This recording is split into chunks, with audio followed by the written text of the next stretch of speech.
the reenactment of the Cinderella story by Roald Dahl. With Emily, Cole, and Leah. I guess you think you know the story. You don't. The real one is much more gory. The phony one, the one you know, was cooked up years and years ago. And made to sound all soft and sappy, just to keep the children happy. Mind you, they got the first bit right. The bit where, in the dead of night, the ugly sisters, jewels and all, departed from the palace ball. Well, darling little Cinderella was locked up in a slimy cellar, where rats who wanted things to eat began to nibble at her feet. She bellowed, "Help!" and "Let me out!" The magic fairy heard her shout, appearing in the blaze of light. She said, my dear, are you all right? Can't you see? I feel as rotten as can be. She beat her fist against the wall and shouted, "Get me to the ball! There's a disco at the palace. The rest have gone, and I am jealous.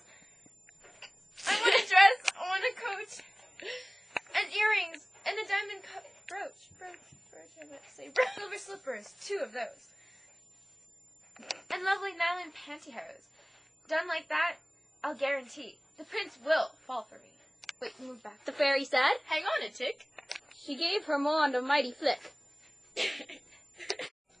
And quickly, in no time at all, Cindy was at the palace ball. Whoa! The ugly sisters winced to see her dancing with the prince. She held him very tight and pressed herself against his manly chest. The prince himself was turned to pulp. All he could do was gasp and gulp.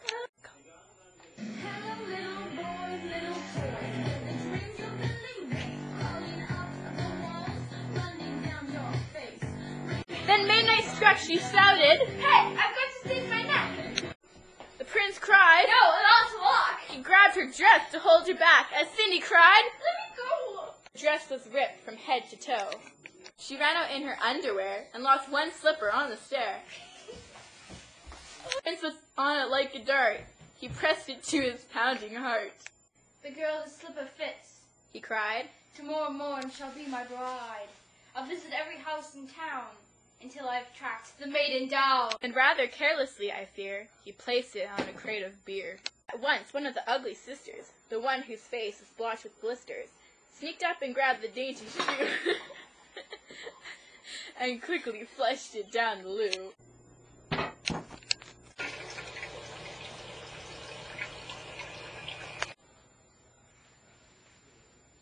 Then in its place, she calmly put the slipper from her own left foot. Aha, you see, the plot goes thicker, and Cindy's luck starts looking sicker. The next day the prince went charging down to knock on all the doors in town. In every house attention grew. Who was the owner of the shoe?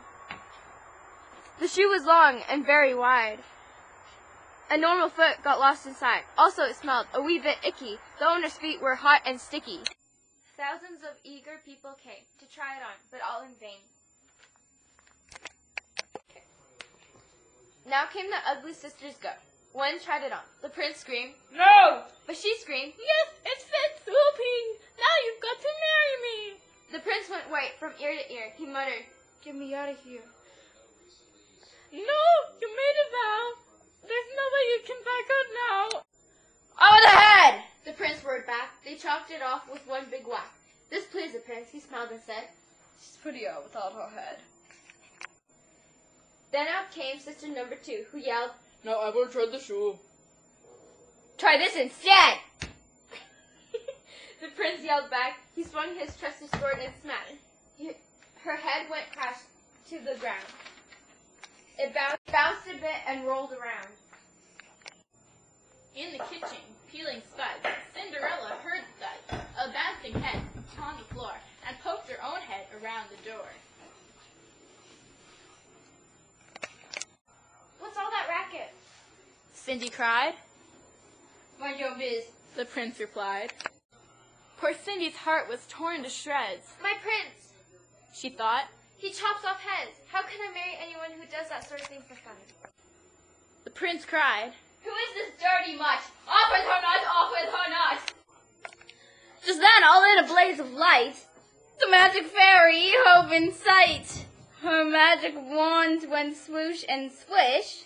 Cindy, She cried, come make a wish. Wish anything and have no doubt that I will make it come about. Cindy answered, Oh, kind fairy, this time I shall be more worried. No more princes, no more money. I had my taste of honey. I wish for a decent man. They're hard to find. Do you think you can? Within a minute, Cinderella was married to a lovely fella, a simple jam maker by trade, who sold good homemade marmalade. Their house was filled with smiles and laughter, and they lived happily ever after.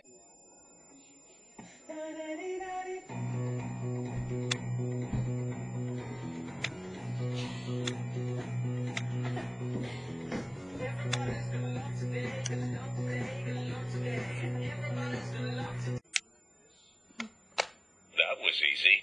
But not really. The prince cried. Now, lost lock! He grabbed her dress to hold her back, as Cindy cried. Let go! She ran out in her underwear and lost one slipper on the stair. The prince was on it like a dart. He pressed it to his pounding heart.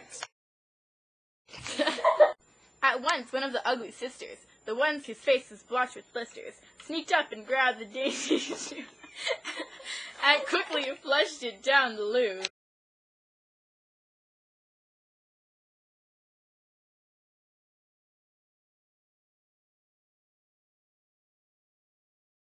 Just then, all in a blaze of light, the magic fairy hove in sight. Her magic wand went swoosh and swish, Cindy, she cried. come make a wish.